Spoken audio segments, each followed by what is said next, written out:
But in terms of the groups that I was investigating, I investigated them because I was already pretty sure that they were cults. It was a matter of finding out what made them a cult and giving voice to survivors, and not just focusing, as media has often done in the past, not just focusing on the salacious details or the crazy practices or the horrible leader. And I mean, all these things are always often in the mix, but not always, right?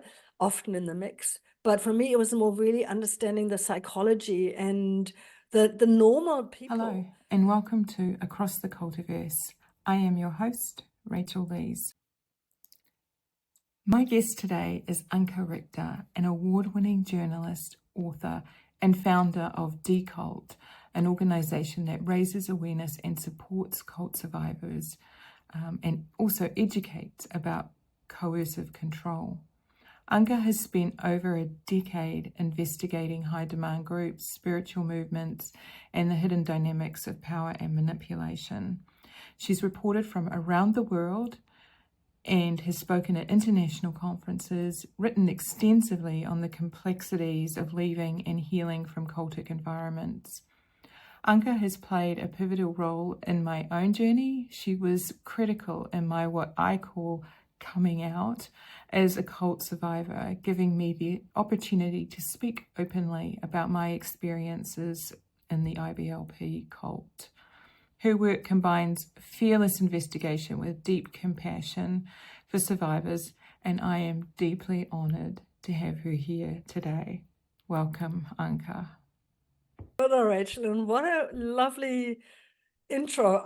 I feel very honoured about your words and being here and being the first guest on your new show, so to speak. Thank you. Thank you. Thank you.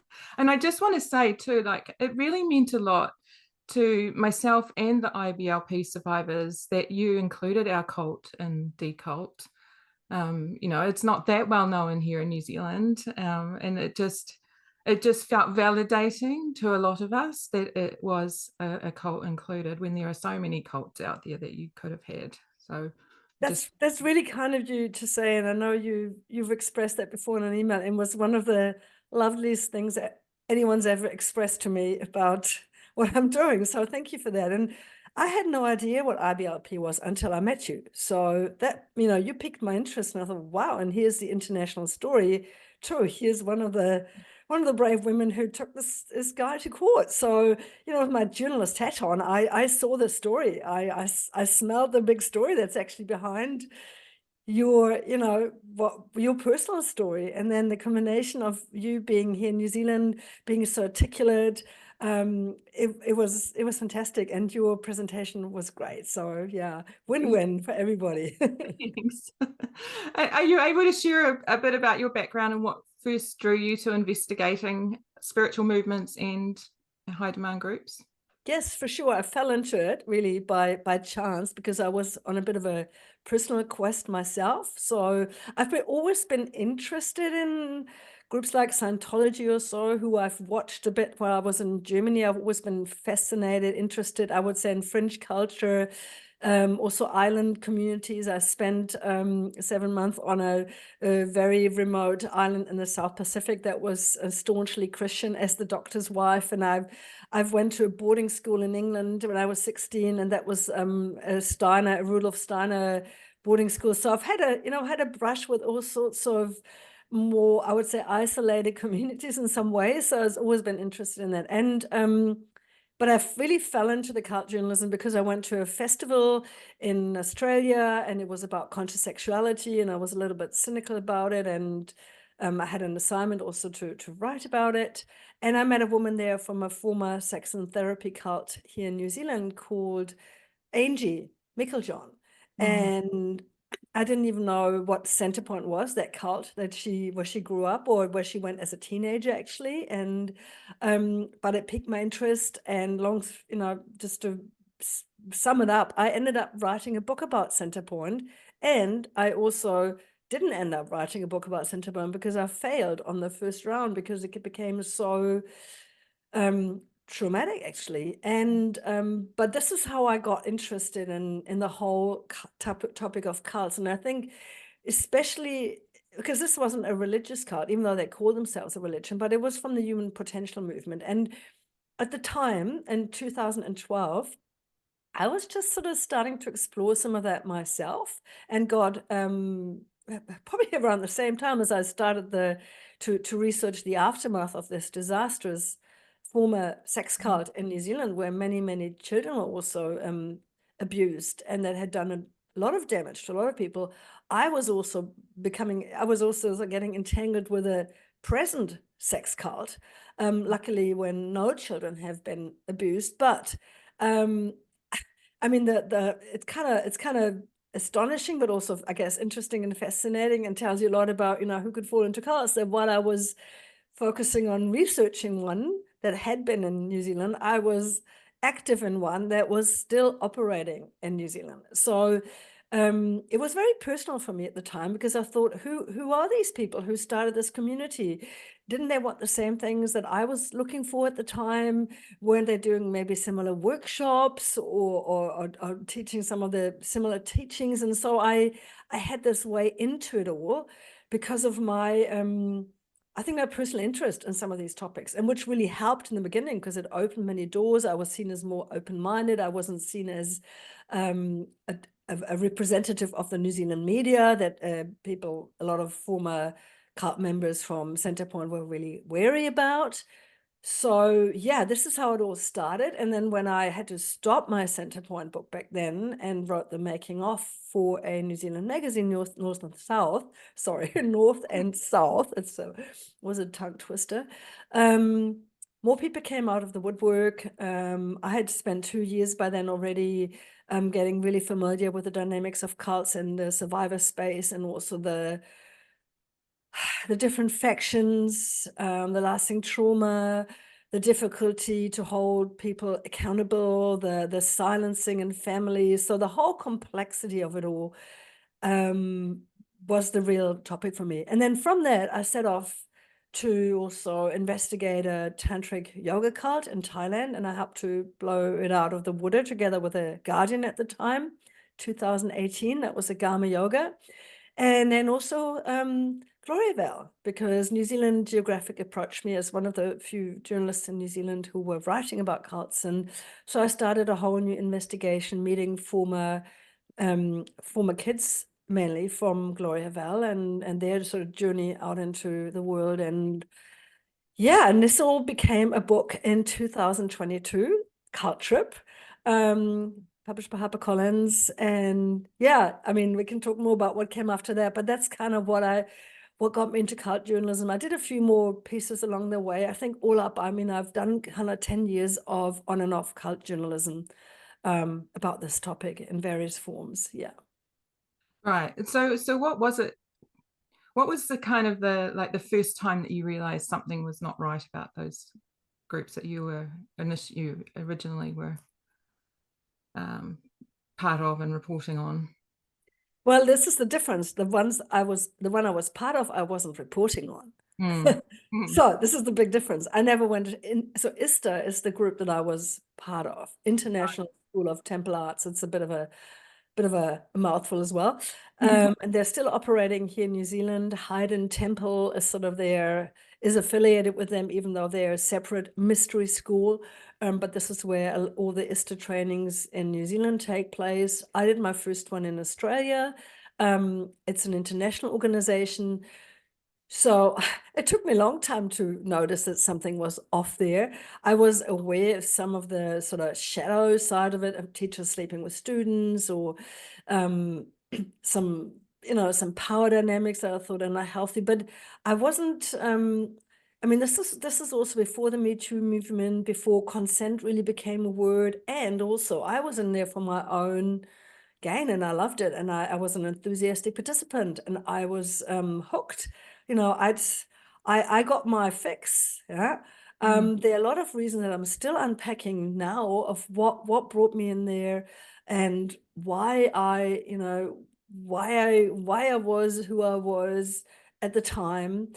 And it was quite a process in 2018, 2019 to realize the parallels between the groups that I had been researching and was still researching at the time, like Agama Yoga, and of course Centerpoint and others, and this group, this movement, this tribe, God, I hate that word now, that I was part of. So it took me a long time to see it in my own circle, so to speak. And then it was a bit of a process also to step away from it.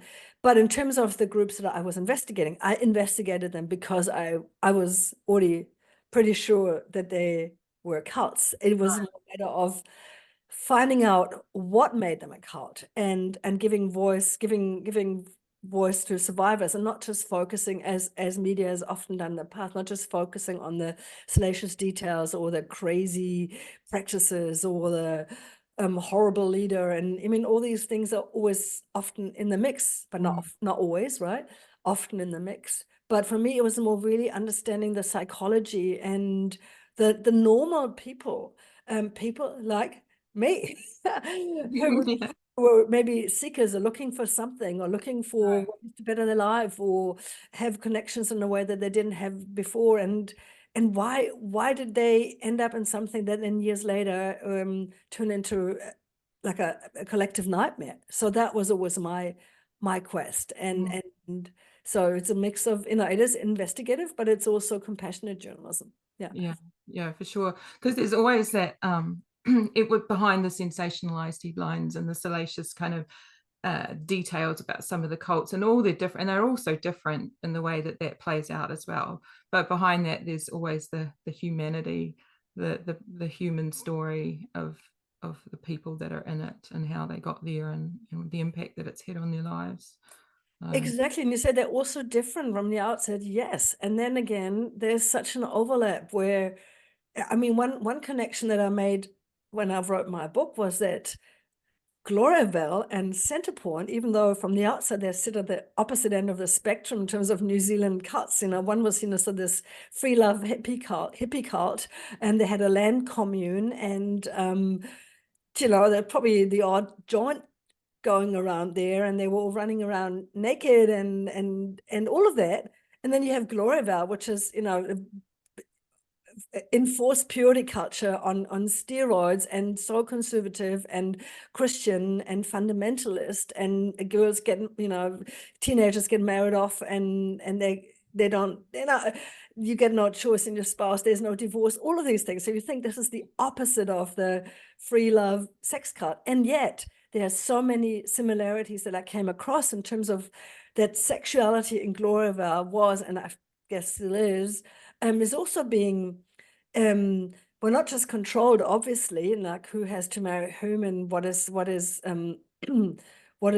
immoral and so on, but also there is a huge focus on it, and it's being it's also it's always around people as something that they should be doing in a certain way. And there's it's a very sexualized culture there as well, in an unhealthy way, from so it's not as, just don't get me wrong, I'm not speaking here as a sex negative person. I'm sex positive. I'm all for taking our sex lives, our desires more seriously, and looking at them in a holistic way, and not having taboos around this and all of that.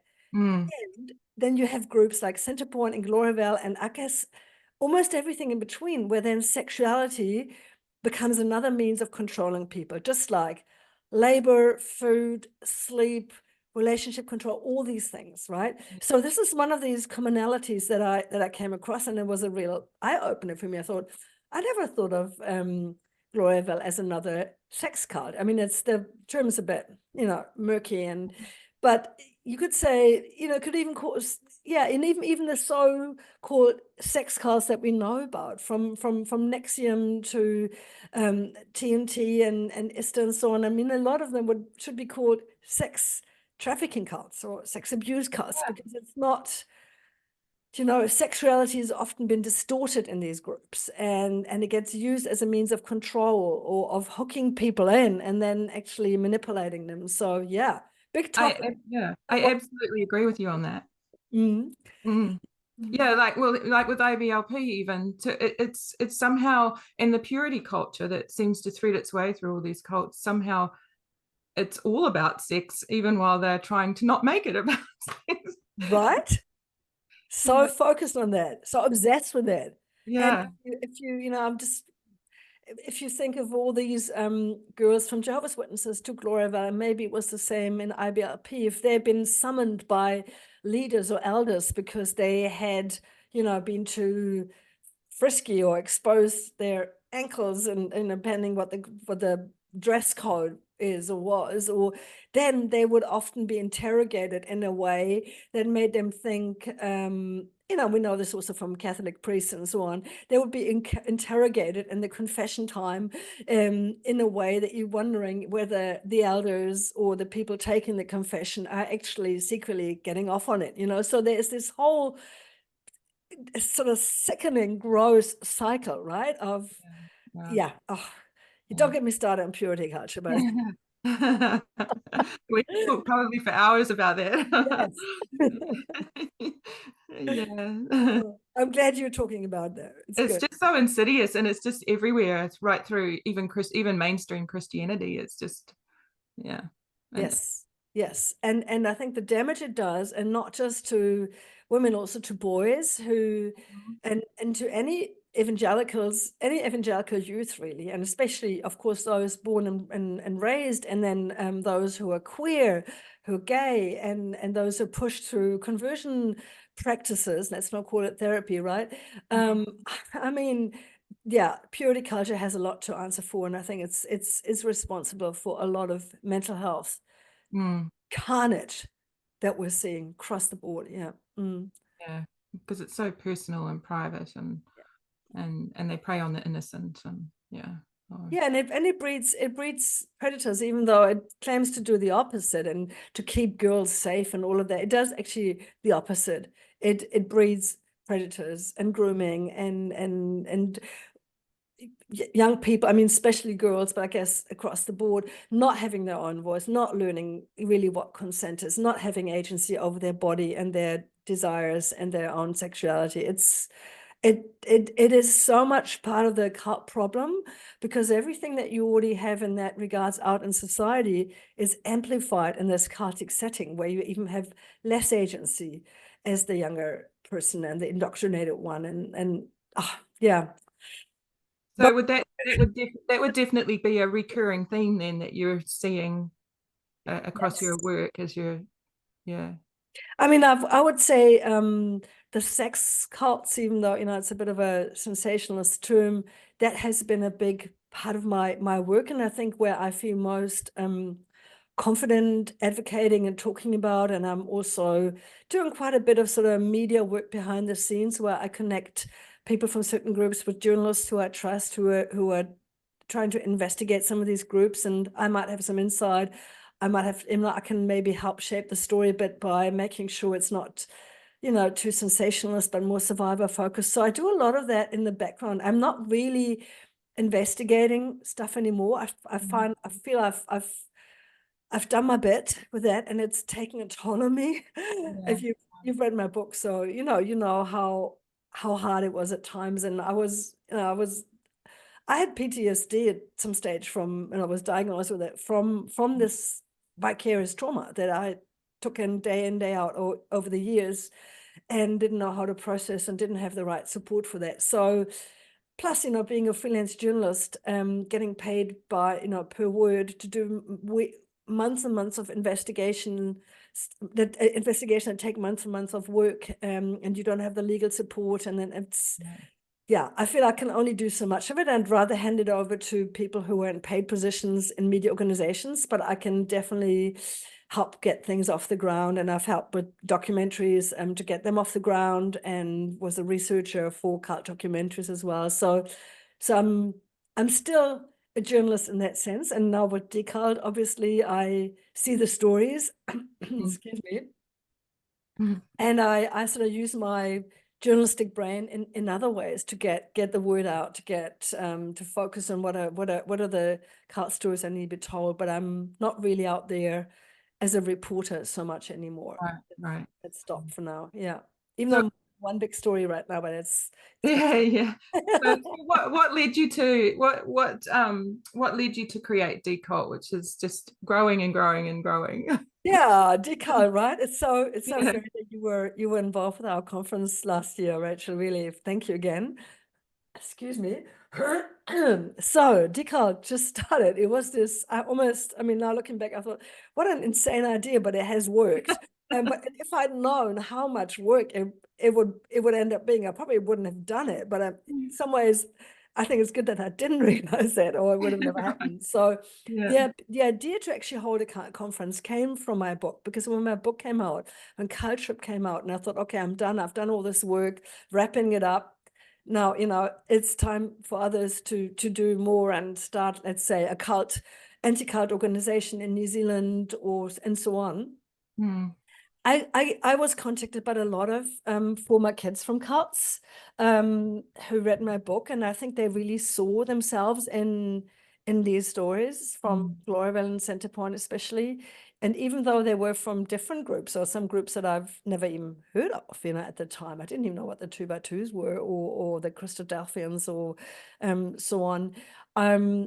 They asked for help, and they said, look, who can help me? I've never talked about this in my family, but now I've read your book, and it's almost like the lid's been taken off. Where can I go? Who should I talk to?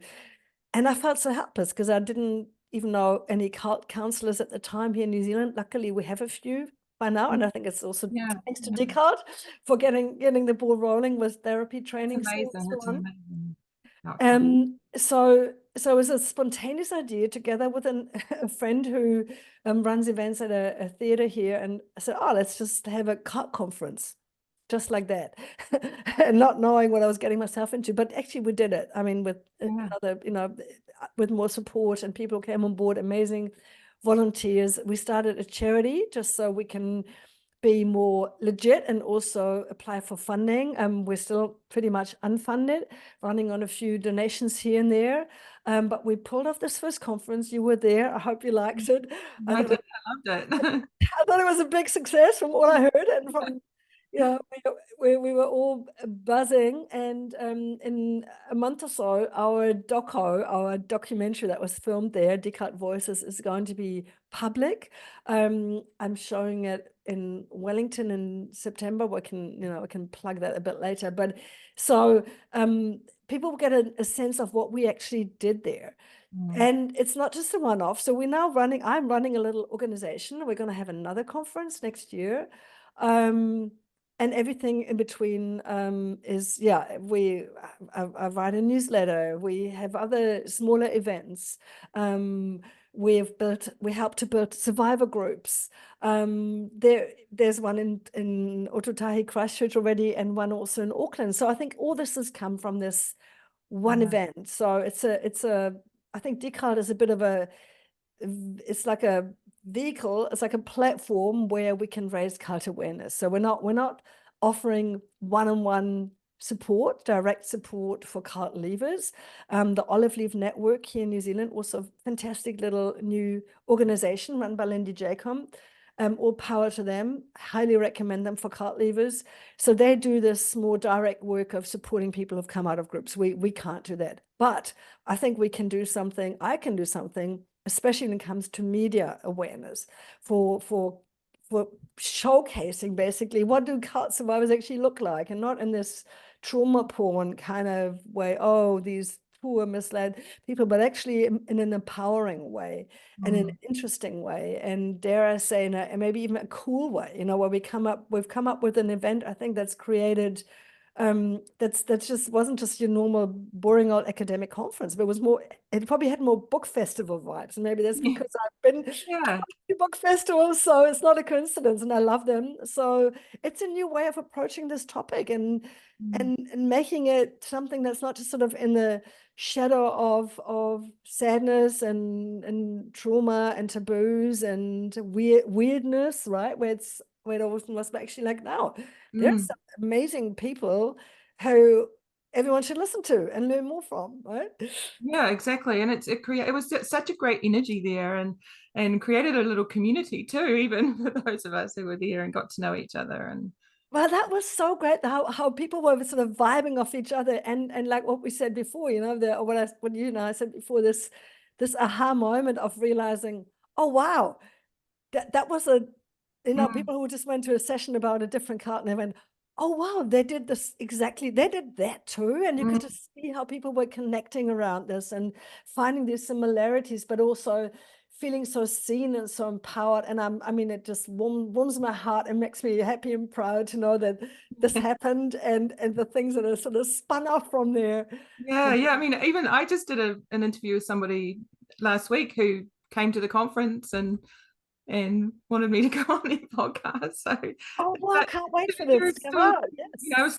I'm still getting things from DeCult even nearly a year later. I can't believe it's nearly a year later, actually. That is great to hear. I mean, I feel like we're promoting this little organization the whole time here, but I think it deserves it. And It you know, does deserve it. it's all part of, you know, it's all part of really raising awareness, and yeah, and I mean, end goal is to hopefully one day have a government-funded, proper anti-cult organization that can be the to-go-to place for, you know, raising awareness, but also for therapy, for prevention to stop recruitment, all these things. And those Mm, places already exist around the world in some countries. Some are better than others. Some are run by churches. Some have been around for 20 years and maybe need a little overhaul and upgrade in their presentation.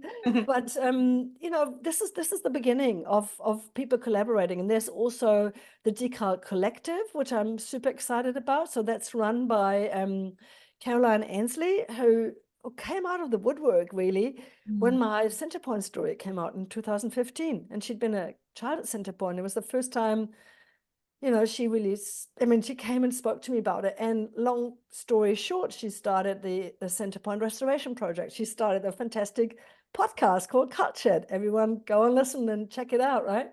And now she's just run the first training for health workers in New Zealand for to basically address the medical needs, the health needs of cult leavers or people in cults better. So we actually now have professional training that's starting, and there'll be more here in Aotearoa. And I mean, this was still a wild dream a few years ago, and now it's actually happening. And it's not me doing this. This is other people who felt empowered by this event mm, and feel that they feel safe to actually step forward and say, yes, I was in a cult and I'm doing this work now. And same for Maria Esquera, right? mm, Over in Australia, I've seen, you know, her going from strength to strength, and now really using her professional knowledge also as an advocate for, you know, her peers from the former, you know, Children of God mm. community and so on. Yeah, Yeah, no, that's no. exciting. I mean, the more people talk about it, the less it becomes like a. I think it encourages other people to then realize and feel like what they've experienced isn't such a secret. It isn't such a thing to be ashamed about. Like I think that's a huge thing with cult survivors, is just the shame around even realizing that you were in a cult. That's it. You're absolutely right. The shame barrier. And I wasn't really aware of this, obviously, until I started my Centerpoint research. And some of these former children, especially one, the girl in the caravan, Louise, in my book, one, you know, the hardest story really Yeah. to read and get your head around Um, how awful that was. She had not talked to anybody in her whole life about this, apart from the police and in court. And even for the police, she gave her statement in writing. And I came along and found her when she was in her late 40s. Yes, right. That was the first time. And because of the shame, and she's not alone. I mean, this is true for many who, and I guess if this has been in the past for so long and you've lived in this with this shame, I can only imagine how much harder it is then to lift that. If that's become almost your identity, that you can never talk about where you grew up. It's always like, oh yeah, I was on a farm, or my parents moved there or something. And this is so your identity on the outside means that you can never reveal the former cult identity. I really hope it's easier these days. Seeing, I mean, I live in an echo chamber, obviously. I move in an echo chamber. So, of course, I see all these young, amazing advocates, podcasters, YouTubers, TikTokers, across the board. And they're just, using their voice, and they're saying it, and I think, oh, you fantastic. And obviously we didn't have that 20 years ago. We didn't have that 10 years ago. Okay, there wasn't that kind of social media, but also there weren't really the books and all of that. So we've now seen this. There's been a whole wave of really good cult documentaries that are not just trauma porn. They're not just sort of mocking and they're great memoirs, great autobiographies. So there's been a real wave, and I think, yes, like you said, it's really helped to pave the way then for others to feel not so alone, not so weird. And I think that is such a breakthrough, to actually lift the shame, especially for those who were born and raised, who should have never felt shamed in the first place anyway, because they never chose this. Yeah. I mean, you can't even blame them for being so stupid to end up in a cult, because they were just born into it, right? Yeah, help it. Yeah. So, and even for those who weren't born into it, who were hooked into it, who were recruited, who fell into something, like myself, right? Just saying, one of my sort of key messages, or one of my missions, is really to lift that stigma and to help the general public understand and see that people who fall into these groups, they are not weak, they're not stupid, they're not uneducated, they're not naive. They often just have a real desire to live in a better world, Yeah. change the world, and they're often very compassionate and idealistic. So these are all actually beautiful qualities. And in another context, in a context that's not coercive control, these people can do a lot of good in the world. I really believe that. And this is why it's so tragic that coercive groups and cults, that they can have that they basically suck away a lot of these really wonderful people in society who we really need to get things right, because we're in a pretty desperate time in history right now. If we look around with what's happening in the planet, from climate crisis to wars to Trump in the White House and so on, we need these people who want to, I don't want to say sacrifice that. No, we don't want sacrifice, but we need more people who would actually give some of their volunteer time and their expertise, or and their heart and their soul and everything to good causes that can make the world better. But if all this is almost wasted and misled and exploited in these closed environments where it's just serving one organization and their corrupt leader, I mean, what a waste, right? What a waste. Yeah, what a waste. I know. I mean, that's exactly how a lot of parents got sucked into IBLP, because Bill Gothard offered a different solution to what was out there, like, this is an alternative to what you see going on in the world. And then it wasn't until they get in there that they, you just, it's a very gradual process sometimes, getting sucked into something. And it is, exactly, because it was so clear and obvious from the outside. People wouldn't go there. This is the other thing. Yeah, nobody waves a banner saying, "Come join my cult." No cult ever has advertised as such. And the times that I've been at book talks, I mean, I've given talks. We met with one, right, in Tauranga, Rachel, and people who line up afterwards, like you did, want to have the books. Yeah. Especially the often guys who then sort of drop it into the short conversation, how obviously they would, that would never happen to them. They're too smart, and they would see it straight away. Oh yeah, I know this and this was a cult, but I would have never gone there. And I thought, dude, the fact that you're so sure that you thought you're immune actually makes you more susceptible, actually, because it doesn't help to assume that we're all too smart, because no one is actually above that. No one. I mean, some people are probably more vulnerable than others, but it really depends on the circumstances, on your life circumstances, where you're at. It depends on what the offer is, so to speak. You know, your parents obviously were, they resonated with a Christian format and message. Would have never worked for me, but I resonated with something that was around freeing your sexuality and doing a lot of ecstatic dance and neo tantra. At the time, I thought that was the answer. Yeah. So yeah, everyone is susceptible. For others, it could be a coaching program to be better in their job and or have better relationships. I mean, everyone Right. tries to improve their life in some ways or another. Yeah, it doesn't always have to be religious, does it? No, not at all. And I think that's another thing that we, maybe also because of Gloryville at the moment and in general, and back in the days, you know, with all the big cult, I mean, the cult disasters from the 80s, the horrific stories from the Manson family, also that wasn't religious, to Temple, Jonestown massacre, and so on. But in general, when people look around here in New Zealand, they see Destiny Church, they see Gloryville, they see Jehovah's Witnesses. Even a lot of people still have to need to get their head around that. Yes, they are a cult too. Yeah. Yeah.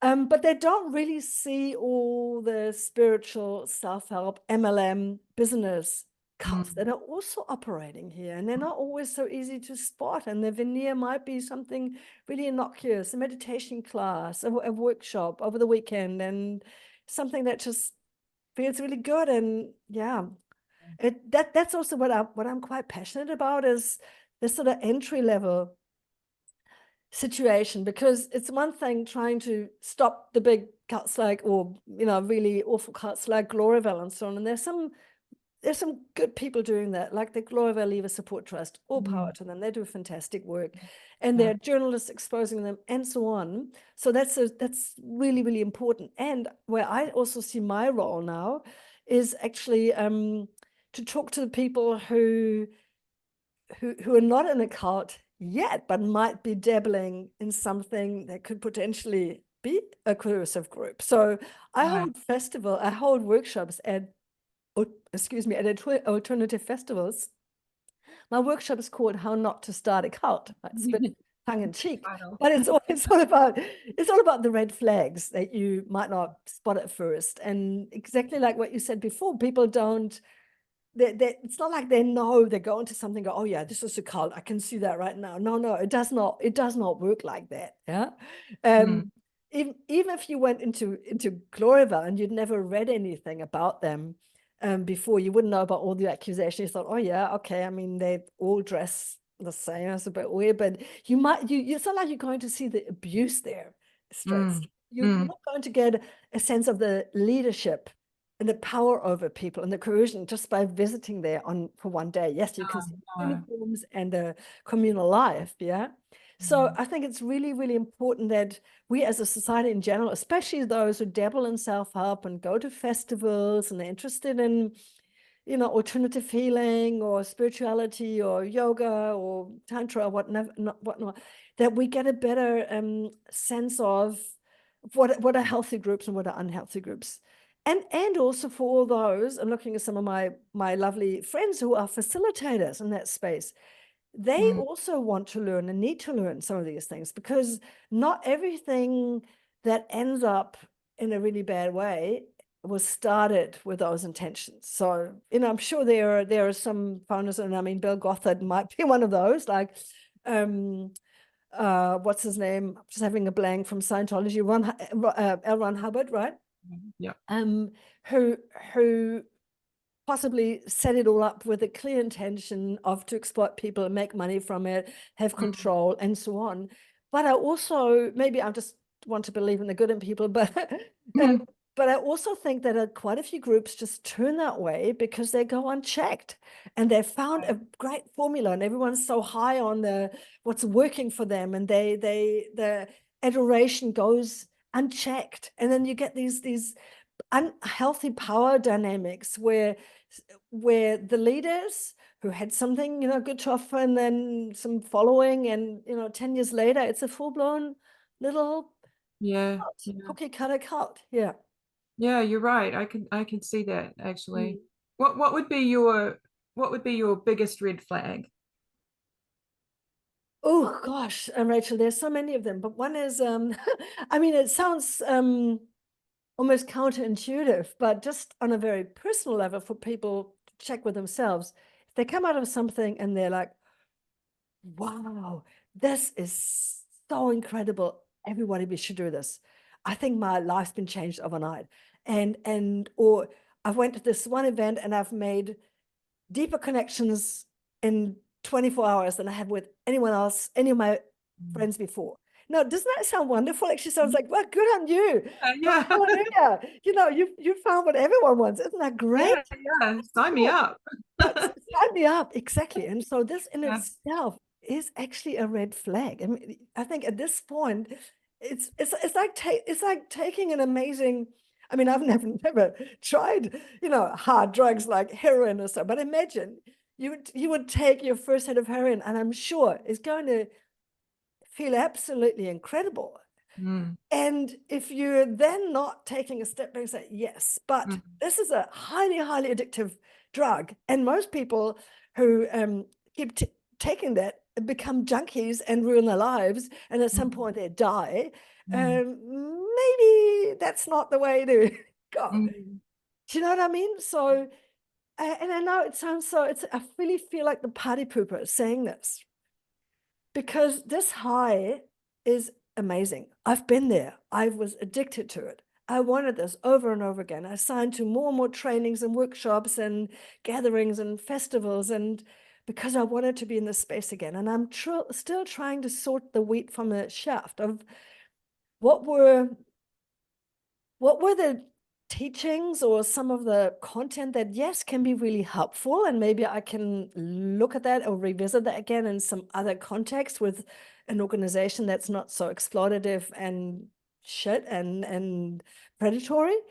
And what is the community that that could only happen because it was a culty community? Do you know what I mean? It's Right. still an enigma for me, actually. How can we recreate, no, sorry, I'm all over the place with this because it's so personal, actually, and I'm still in a process, obviously, and don't have all the answers.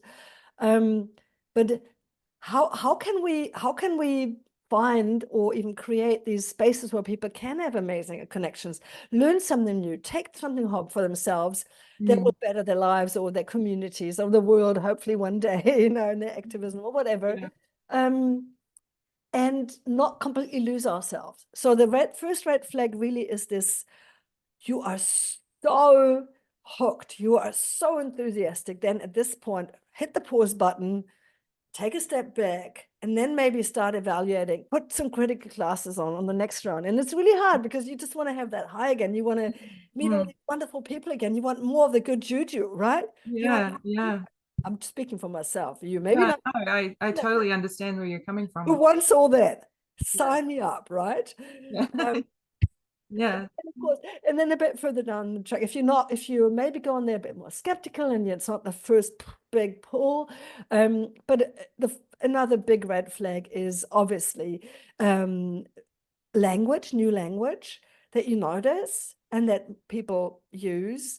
Um, Groupthink, which again is not always so easy to spot at first. Mm, This could all happen a bit further down the track when you especially when you feel you have questions you can't ask them anymore, and you suppress them or you try harder to fit in, mm, because otherwise you wouldn't get the good juju anymore from the community and the initial high you had. So if we look at this dynamic, it's very similar to abusive domestic relationships, right? When the right. honeymoon phase is over and the partner, usually the female partner, tries her best to recreate the initial ideal situation, so her abusive partner will love her as much again and will stop the abuse and will come back with the flowers. And Mm, so, and again, it's not easy to see that at first. If you are the unlucky woman who's married the abuser who swept you off your feet first and love bombed you and all of that, of course you're only going to see that wonderful side of him first. And this is why you end up in this relationship, not because you're weak and stupid and uneducated. I know incredible, intelligent, educated women who've been in abusive relationships. Yeah. And it's got nothing to do with being naive or so. It's because someone gets a piece of your heart. Yeah. And it's the same with a culty group. They get a piece of your heart, not just intellectually. There's something, it's like falling in love, something that happens there. And this is almost like you write over your life to them at some point, maybe not initially, but more and more. Like you said before, it happens over time. So it's like the frog boiling in water. If you would see all these things that are wrong with the group or the relationship, to stay with a metaphor, if you would see them straight up, you wouldn't sign up for it. You wouldn't marry the guy. You wouldn't sign up for the next course for this group. If you knew their track record and what their leader has been doing in other countries, and people who've written complaints and that were never listened to, and all this has been buried, but you just get the shiny front. If you knew what was really behind the shiny front, and what it would do to you further down the track, of course you wouldn't sign up for it. And I think this is a really important thing that I'm passionate to get people to understand, to stop shaming and mocking cult leavers and cults in general. Yes, sometimes we do need to laugh about it. That was just a great doomsday comedy show in London, apparently, for the first time, former Jehovah's Witnesses getting together. And I love that as well. And it's kind of along, it really fits the cult papa of DeCult as well. I think that let's find new approaches. Let's think outside of the box of therapy and academia, of how to address the cult topic. And if it needs laughter at some stage from the, in the right way, from the people who have a right to, reclaim No, I think that's an their important part. voice. Yeah, it's great. Huh? Yeah.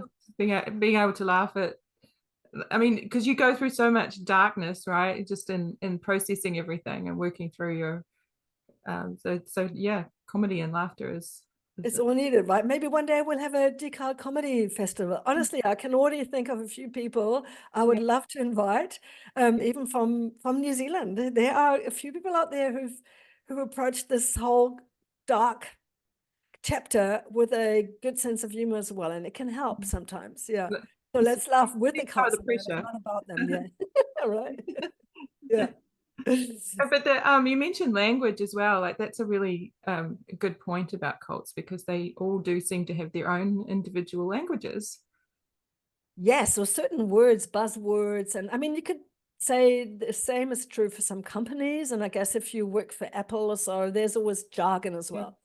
The thing I think with the cults is that you have these things that are not, that happen in society in general. And this is often why it's so hard to spot.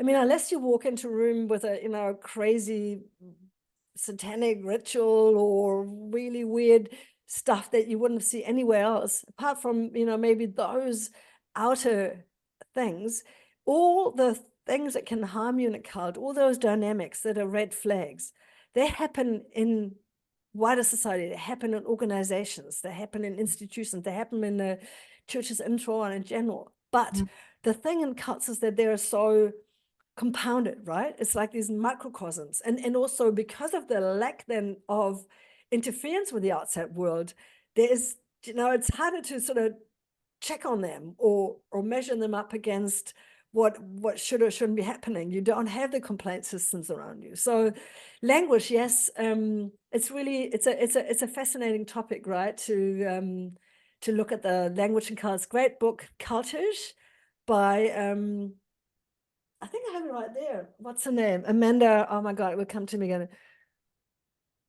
Oh. Anyway, Culture. It's a great book about language and cults. We're all over the place, Rachel. Sorry. Could go on for hours, but yeah. I know, it's really great. It's really interesting to hear what you've learned through your experiences. Well, I'm learning from people like yourself. I've never studied this. I don't have I'm not an academic. I'm not a therapist. I'm really just a journalist. And maybe that has helped me to also to listen to people's stories and get a sense and sort of digging into deeper into what is behind the stories. So yeah, let's bring. Well, I think that's what makes journalism such an important part of our society too, isn't it? Because it does and the human. and of the cult survivor space, in that sense, of the cult advocacy space, right? I think the media has played a huge role of late Yeah. in pushing, bringing cult leaders to holding them account, bringing them to justice, giving cult survivors a voice. And I know what a hurdle that is for people who've come out of cults often, I mean, usually in the past, especially, to actually even trust the media, because they've often been indoctrinated against journalists. They've also been burned. Some of them have been felt used.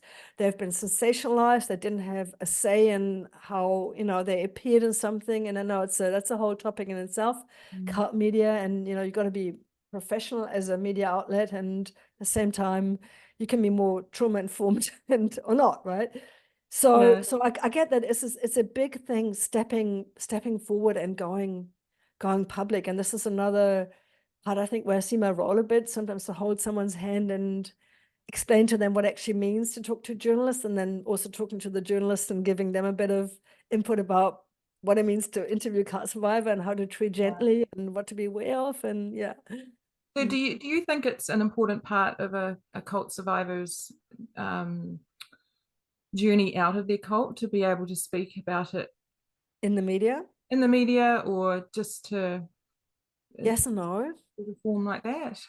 Yes and no. Look, Rachel, I think the timing is everything, and to be discerning. So in general, yes, it can be really important and really empowering. But I think I'm quoting Janja Lalic here, our keynote speaker from DeCult, big cult expert who I respect a lot.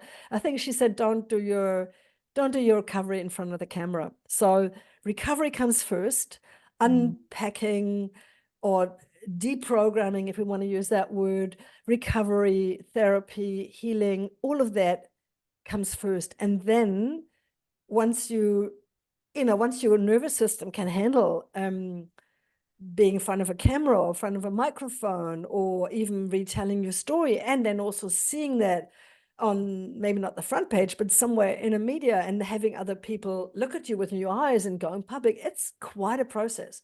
Yeah. And it can be super empowering. And if I look at those who've done it for DeCult, I mean, you were one of the people who I helped to get into the media because you were one of our speakers, and I've done this with a few others. And I'm not sure if you had a big freak out, but I can think of a few others who were very, very nervous about suddenly being in the New Zealand media and on TV for the first time. And I don't blame them, absolutely. This is really scary and daunting. And I also see where they are now, and how public they are, and how I see them in front of, I see them on videos on YouTube all the time, and I think, fantastic, right? Sometimes it just sort of needs to break the spell, but I think it's so important it's done in the right way, and that you choose the right media outlet, and that you have a conversation beforehand with them about what are they doing, and what kind of say do I have in that, or what are just to really feel in control. And that's true, I guess, for all sexual abuse survivors. First of all, this is why journalists talking to sexual abuse survivors, hopefully they are aware of the sensitivities around being controlled and being used, not having agency about what's happening to you, how jarring, re-traumatizing, triggering that can be. And then I guess on top of that, if you're also a cult survivor, coming a cult, again, this whole issue around and trauma around being controlled, being used, having to, maybe now you've just been used to serve the media organization or someone's story. And you know what? I even had that with Angie, just to come back full circle. Angie from John from Centrepoint, who was in there as a teenager, who told me her whole story, who read over the whole North and South feature when it came out, every word, signed off on it. And still, when the story came out, she not only was it quite full on for her, which is totally understandable. Suddenly be public and with her photo and her story, but also it turned against me. There were 2 weeks or so where she was completely, and now she says she was flipped back into a cult personality of, oh yeah, journalists, you can't trust them, they just use you, they're just out to get us. She was turning that against me, like, oh yeah, well, you know, you made money with me or something like that. And I just sort of had to breathe through that with her almost, and till she came out the other end. So also as a journalist, we also need to prepare for that. But it goes to show how even if you get all the agency over a story, which you normally don't get, just saying that the fact that I let her read my piece is not standard in journalism, and it shouldn't be actually. Also, you know, there need to be some boundaries too. And professional, there are reasons why you can't always do that as a media outlet, but in my case, I could. So I'm all over the place with this. Where were we? Anyway, long story short, yes, it can really help people to go public, and they should be really discerning who to do it with and how to do it. But I think we've moved. I think the media in general has learned a lot over the last 10 years or so of how to talk to cut survivors and how to approach these stories in a more ethical way. Yes. Yeah. Oh, amazing. I know like pursuing justice was a huge part of my my healing. Yes, right. Yeah. Yes. Pursuing justice and then speaking about it. But yeah, I know I realize that it's very complex. Yeah. You were not, and I mean, you sought justice first before you went public in the media. Is that right? It was that step came first, and then I did publish my therapy notes or my story on a blog that was just for the survivors of IBLP before I filed the lawsuit. So, but all the media stuff came after that. It's often a step-by-step process, right? I've just interviewed a cult survivor, a former teenager from Rajneeshpuram, which was the big commune by Bhagwan Sri Rajneesh, now called Osho. I mean, he's dead now.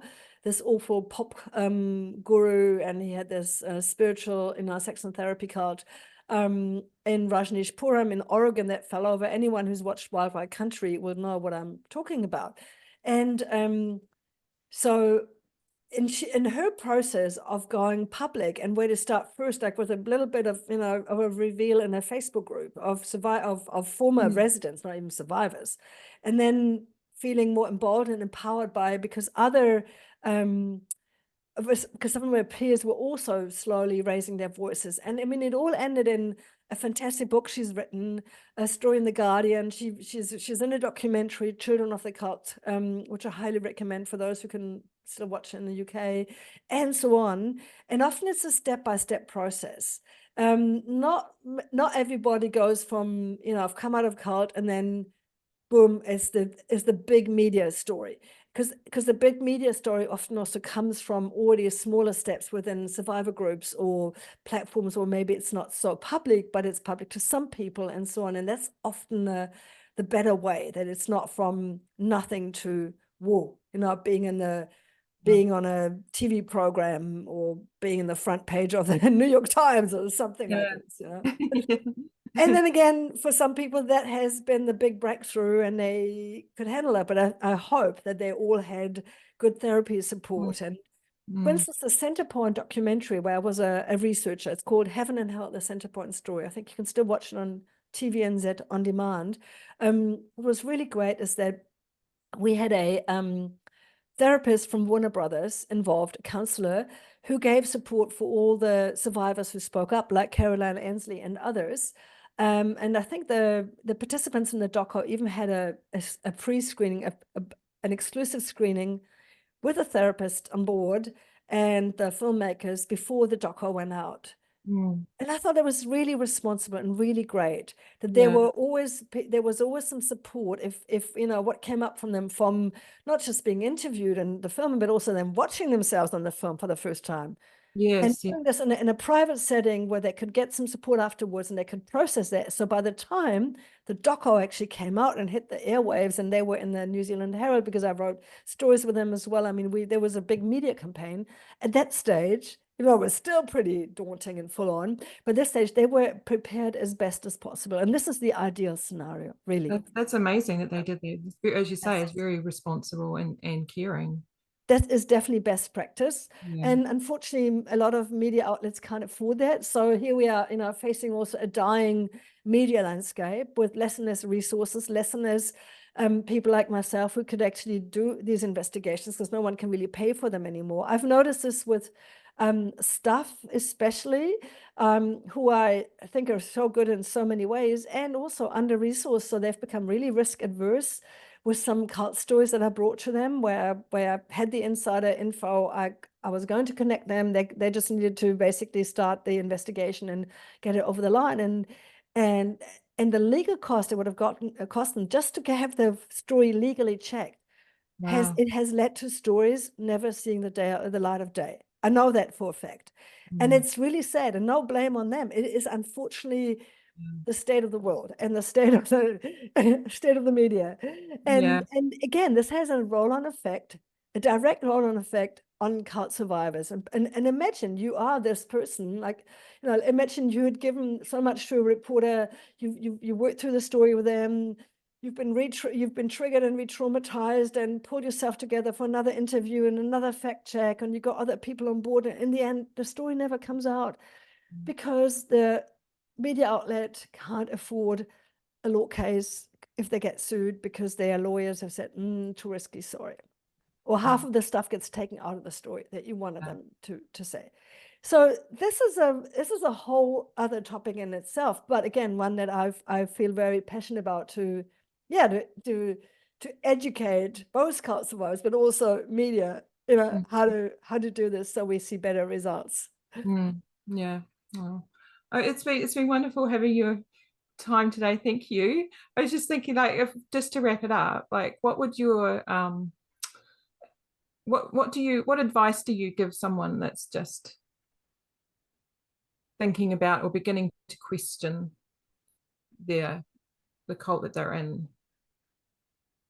Yeah, and I mean, I guess it probably makes a difference whether it's someone who's joined something as an adult and they're still fairly new in it, and they might be having some doubts whether this is really, you know, what, Mm. or whether they've been stuck in this, raised in this, born into it for, you know, years and decades. I mean, one obvious thing would be go and Google. If you have access to the internet, Google your group, your organization, and the word cult and see what comes up. And whether it's discussions on Reddit, or especially if you find news articles that come from legacy media, as it's called, some people call Yeah. it mainstream media, which is, yeah, come from actual journalists who do the checks and, you know, fact checking and the legalizing, all of that. You Mm. can trust that. It's Mm. often just the tip of the iceberg. If you read something about the leader of your organization in the media, even if it was from 10 years ago, it doesn't matter. Mm. Trust that there happened an investigation. There was an investigation, and the journalist had a lot of evidence to corroborate the story. Otherwise, it wouldn't have made it into a news platform. Mm. So that's just the number one, really a number one thing. Try and get some outside information if you can. And It then is. obviously reach out, contact organizations like the Olive Leaf Network if you're in New Zealand, especially if you're stuck in a religious group. Yeah, that Mm. would be number one port of call, is go and contact the Olive Leaf Network. Mm.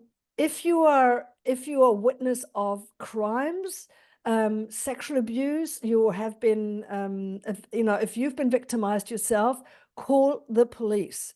They Mm. often don't understand really how cults operate. I think it's still early days, but in terms of criminal activity, you need to talk to them. If you need a lawyer, again, ask the Olive Leaf Network. They can help. Um, if you want to speak to the media, also come to DeCult. We could maybe help, right? But I think what you're asking for is really these early days of, Yeah. first doubt. Yeah. What's your advice for that, Rachel? Because you would know better than me, I probably. mean, I for me, and I know for a lot of the IBLP survivors, it was written information. Like somebody wrote a book about Bill Gothard. Yes. Right. It wasn't complimentary. Right. Yeah. The Yeah. written word, hey, all power to the written word. It's Yeah. it's a good note to wrap things up on. Yes, I'm all for Yeah. the written word to make Yeah. change, in the world. So where can we find your work and more information about DeCult and what's next for DeCult? Right. Okay. So, excuse me again. So you can find me and my work on ankerichter.net. So that's my first name, Anke, and then Richter, like the Richter scale, RICHTER.net, and DeCult on DeCult.net. I write a newsletter, a blog every couple of weeks. You can sign up either on my page or the DeCult page, and then you can get that in your invoice and your inbox. We've got an event coming up in Wellington on the 16th of September, where we're actually showing the DeCult documentary, exclusive screening in Poneke, Wellington.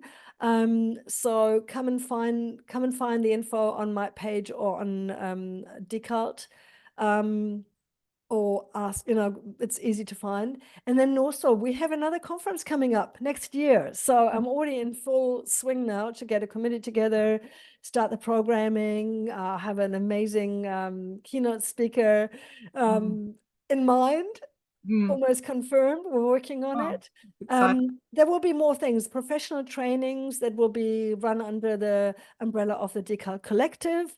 So yeah, watch this space. Hopefully more events around the country with a documentary and me as a speaker and maybe Lindy Jacom from the Olive Leaf Network or other advocates. So if anyone wants to host us, wants to show the 20-minute film, which is really amazing, it leaves you in tears and also full of fire to go and do something about cults. If you Mm. want to have an event at your community, your organization in your town, come and ask me. Find me on Anke Richter Writer on Instagram or Facebook and on LinkedIn under my name. Get in touch. I usually reply.